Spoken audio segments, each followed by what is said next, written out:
Hi everyone, welcome. What you see here is a little information board that I use from time to time to convey information about some of my worm bins when we're going to be working on them. So I figured today I would work on my African nightcrawlers. They're the African nightcrawlers that came from northeast worms, and it all started back 94 days ago when the order of worms from northeast worms was launched off into this container over here. And over that time, there's been 12 feedings applied to this system. And after I received these, I kept talking about, oh man, look how big those worms are. Man, those northeast worms, African nightcrawlers, are huge. And then the suggestion came that it's possible to keep those worms nice and big by not letting them have to live in the same bin together with baby worms. So like after a while, they'd be living in here, mating, leaving cocoons behind, but before all those babies start hatching and occupying the bin, the idea would be to move them out. So I mean, I don't think that's really the way it's been playing out here, but along those same lines of thinking, 48 days ago, I went ahead and started into the process of trying to extract worms out of the bin that the adult worms were living in, and creating a new adult worm bin for them over here on this slightly smaller tray. And I went back in there another time, maybe a couple weeks later, to do it again, bring even more worms over. And I've been talking about doing it again, so it's kind of one of those things on my to-do list, which is to continue, moving adult worms out of the container where they've been as the babies start emerging, and leave the babies in there to continue doing their thing separate from the adults and bring the adults over here. But I mean, after 48 days, I'm starting to wonder if the adults that were originally moved in here back then might have already started mating and already causing, a little commotion with babies in this bin too. So that's just one of those little quandaries I'm not totally settled with in terms of, how to handle that sort of thing. It just seems like the suggestion on how to keep the worms big was keep them away from the babies, but it's such a static sort of thinking when in reality everything's changing. The worms are mating, leaving cocoons, babies coming out, the castings themselves are developing and creating a more mature environment that eventually needs to be swapped out, get the worms into some fresh environment. So I've been trying to figure out how to systemize this, so that it's really easy to explain and really easy to implement. But for right now, all I was really interested in doing is just doing kind of one of those static movements again of just getting the adults over there. And then the other thing to do today is feed them. It's been a week since they were last fed. And another thing that's been on my to-do list is to get this population in this bin into a larger container. Once again, I'm deferring that until a later time. Ain't gonna happen today, but just acknowledging the fact that too is on the to-do list. So let's get these up on the bench and get started. I have here my plastic container that we'll use to collect up the worms, so we can relocate them over into the other bin where all the other adults have been relocated so far. But I guess the part of this that just doesn't seem practical to me is the fact that it doesn't really seem to scale up. You could do it on a small scale as kind of a hobbyist, but if you're really wanting to get into the business of, having big worms, then you would have to come up with something better, something that's not so labor intensive, something that's a little bit more systematic. At least that's the way it seems to me. I could be completely wrong. But it just seems to me like, as an example, this bin here with the adults having been in here already for 94 days, there's just been, plenty of time to, to mate and produce offspring. It's really odd. Something I think I may have seen in the past, but not very often. I'm not even sure what it is.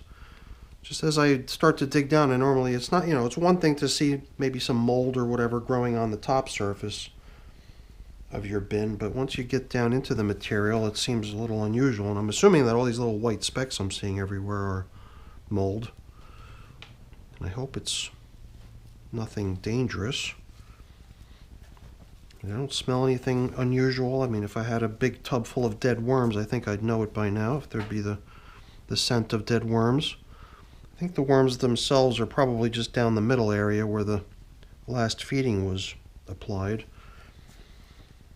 I just thought I'd kind of pass through the entire bin from left to right, and this way I would know that I've already checked one portion of it, so I don't swing through there a second time and waste a bunch of time. But I guess time is also another thing I wanted to factor into this, since I do kind of question if the singular picking out of worms one by one is the best way to go about this, if I really want to get in the habit of doing this, or, you know, I guess for the sake of a single experiment, it's interesting and not too bad. But if it was something I wanted to adopt as the practice for, you know, having and maintaining large size African night crawlers, then I'd want to make sure that it's just sort of a minor deviation from what I do down here anyway. I wouldn't have to suddenly incorporate all kinds of new processes, such as picking worms out individually one by one and stuff. I guess the material does seem a little bit dry, and I've not really seen any worms yet. Again, I mean I have, because I peeked into the feeding area, but out here on the edges, for whatever reason, there doesn't seem to be a whole lot of worm action. I'm just wondering if that's attestable to dryness. I've got my water bottle here, and it's just something I've been doing lately in my other systems too, so I'm kind of getting that feeling like maybe just a quick dampening of the material, as long as it's here and exposed, might be a good idea. So I figured before I just completely, you know, backfill that section of the bin that we've already kind of looked through, and apply a little bit of moisture to it. And it's kind of making me wonder, why is it that way, you know? I do have a plastic covering, which usually assures that you've got, you know, good moisture retention in your system. That's why I'm a little bit surprised that this stuff isn't much more damp. Maybe I've just been going a little overboard with bedding lately, and it all just sucked up what moisture was in the system. I mean, I'm not saying that it's arid and dangerously dry. And obviously where we fed, there would have to be a whole bunch of moisture, so maybe the worms are just huddling there where there's more moisture. Maybe this is just too unfriendly for them. Alright, whatever. I still feel like the addition of moisture seems pretty important at this point. As we start working our way over towards the middle of the bin, which is where the last feeding was applied, I would think that we're going to start encountering some adult worms that we're going to want to try to scoop up and collect. So why don't we set ourselves up for doing just that.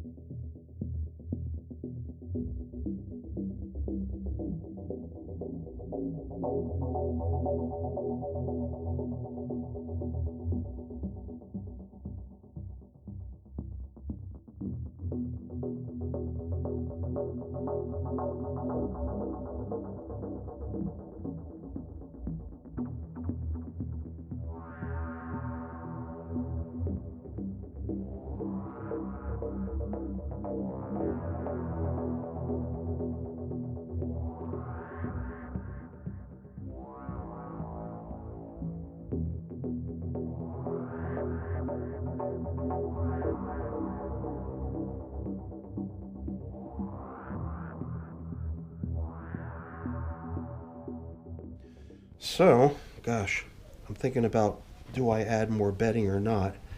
In this case, I'm almost feeling like I shouldn't, only because there's just so much stuff in this container. I feel like I'm running out of space. So maybe we'll actually skip the addition of bedding on this go around, and we'll just throw food into here for them. And then we could move on to the other container. So, break time, get these guys fed, get these guys moved, and try to get this job done.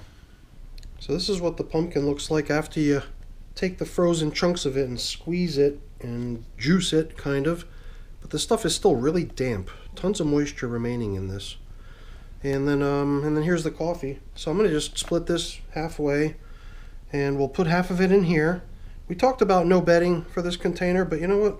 As long as we're coming up with a nice fresh coffee filter, Here, maybe we will give them a little bit of bedding, and it'll be this right here. It'll be the old coffee filter that was resting on top to indicate to us where we had last fed, or feeding zone indicator coffee filter, because this stuff's got to be teeming with the microbes and bacteria and everything else like that. So hopefully it'll be something that the worms see as a potential food source and nibble on it, and it'll probably be something that the worms like.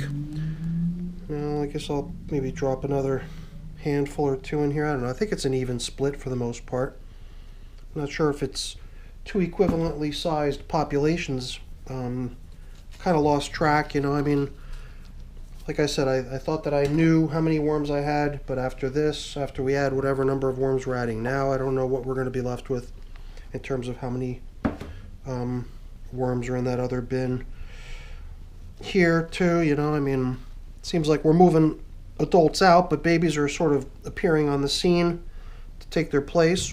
So here too, the numbers are a little confusing to arrive at. So it's really anyone's guess at this point. I've been trying to make it practice anymore to blend in the coffee when I add it, because one thing I don't like doing is coming back maybe a week or two after I last fed and find some of the coffee that I had placed in there sitting in a mound, or if I've got large clumps of the stuff remaining. It just seems like if the stuff is spread out all over the place, commingled with the surrounding area, then it probably has a better chance at being consumed than if it's stuck in a big mound, you know. So I'm just kind of mixing in the existing materials that are already in the bin with some of this newly added coffee. The material over here feels a lot more damp now. Hopefully it's not going to become sort of like a barren no man's land out here on the edges and only have worm action where I've been feeding, where the moisture is added to the system via the food. It does seem like if plastic wasn't on this container, then things could have been in really dire conditions. But luckily, the middle of the bin was hydrated and dampened by the foods that we put in there. All those leaves and all that banana. And here too, all that pumpkin we just put in here, I believe has a pretty good amount of moisture content to it. So my hope is that if we just stay the course and trust that that water that we sprayed in here, combined with the moisture being brought in by the foods we just added, hopefully we'll start seeing things in this system even out a little bit as far as the moisture is concerned. So I'm covering up kind of the way we found it. It seems like next time we encounter the same thing, similar dryness, I might go with a larger sheet of plastic that provides less airflow around the outer edges. But for now, we'll just see if the addition of water by having sprayed it into the system helps stabilize things and kind of get things back onto a road to recovery. So I'm going to go get the other bin that we've been moving all the adults into and get that one fed next. Alright, so for this one I'm thinking bring the camera in a little bit closer. That's better. So here, I'm assuming we're going to find similar setup because we've been feeding the same way. I'm wondering if we're going to see a lot of that white moldy stuff here too. I mean, it does seem like there's a little bit of it over there, so just wondering what was causing that. I don't recognize it. Hopefully it's just something that's commonplace and nothing to be worried about. This stuff over here too, similar. But not growing all over the top like we saw on the other one, so I don't know. Hopefully it's not cause for alarm or concern. This would have been fed the same kinds of foods, similar foods to what the other bin was given. A whole bunch of leaves off of radishes and some banana bits, as well as some coffee to go with that. I guess I'm just curious to see if we're going to spot babies in here. It might also be a good idea to sort of stir the material a little bit, at least this drier stuff that's not covered by the plastic entirely and feels a little bit dry. try to move that drier material inboard a little bit, because the material towards the middle seems quite damp and plenty comfortable for the worms. So I'd like to get some of that stuff that's a little bit dry inboard so that it doesn't just sit out there and remain untouched by the worms. I guess while we're at it, we should also carve open a little bit of a pit down the middle where we can apply today's feeding.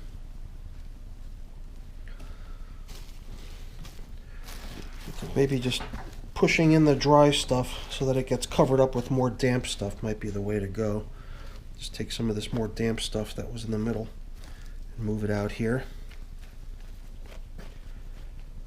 I'll have to see if I can maybe adjust that plastic covering to be a little bit more thorough.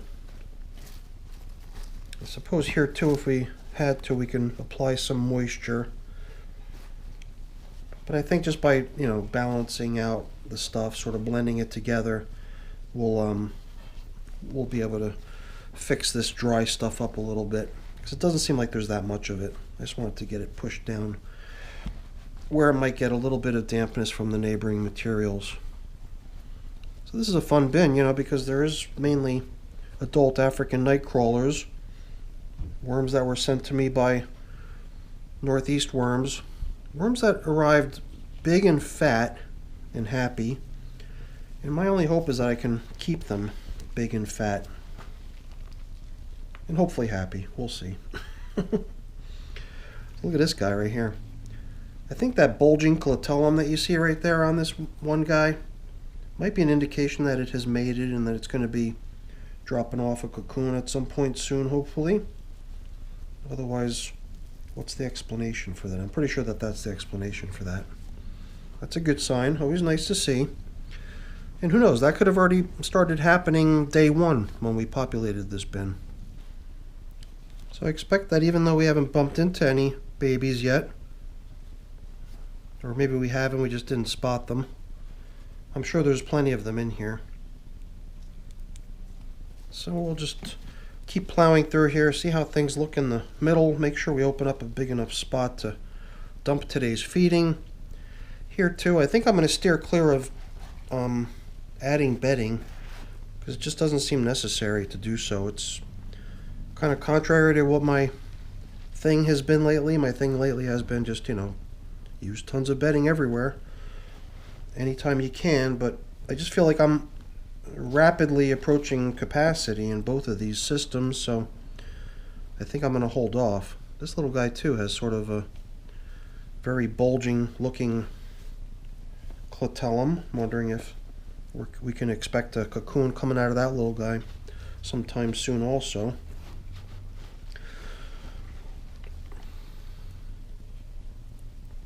So this bin probably has babies, and if there are babies, they're probably pretty small. Maybe we're not going to spot them today. So I guess what we're looking at here is that, how much was it? 129, almost 130, plus almost another 100, 230, shy of a couple. So maybe 228 or something like that. Worms. That's a nice population for a bin this size, it seems. I always figured, 200 or 300 worms didn't really amount to much. But it does seem like they're doing a good job. I didn't see any leftover banana bits, except maybe a stem from the last feeding. I think any of those leaves that we put in here to feed with last time were destined to be gobbled up and eaten within a few days, so it's no surprise that there's none of that remaining. So stubby, this little guy. Sorry, I just get a little distracted when I get into these African nightcrawler systems, the ones that have big fat worms in them, because I'm not used to it.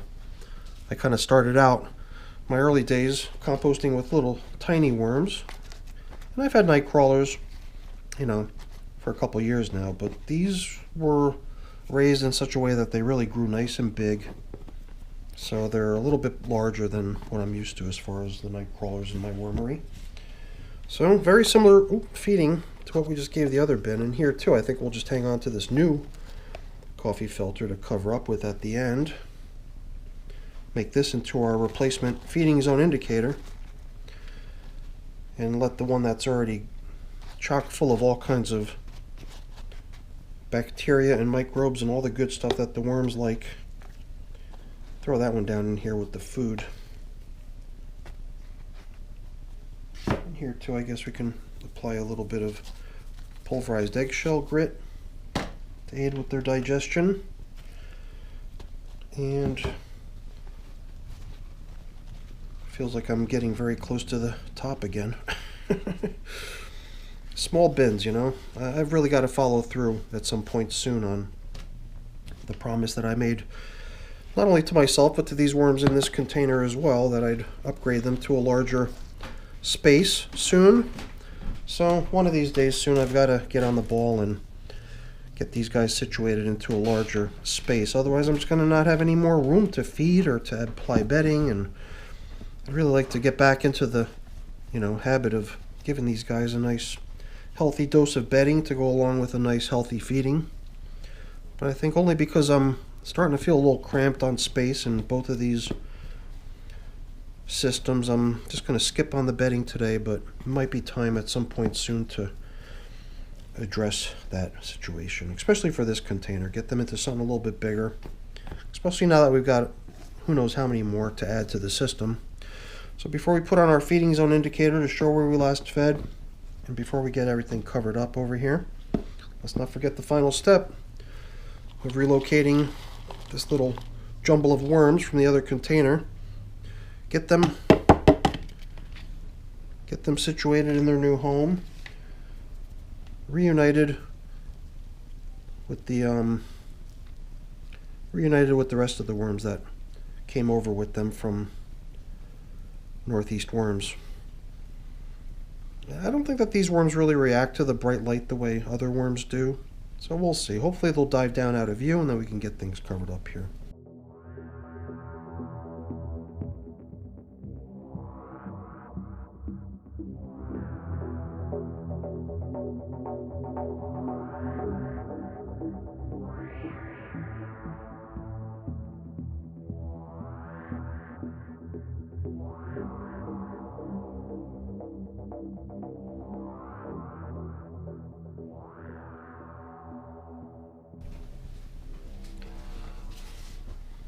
Well, that was about 5 minutes, so we've given these little guys to retreat down into their new home, rejoin the adults that left previously,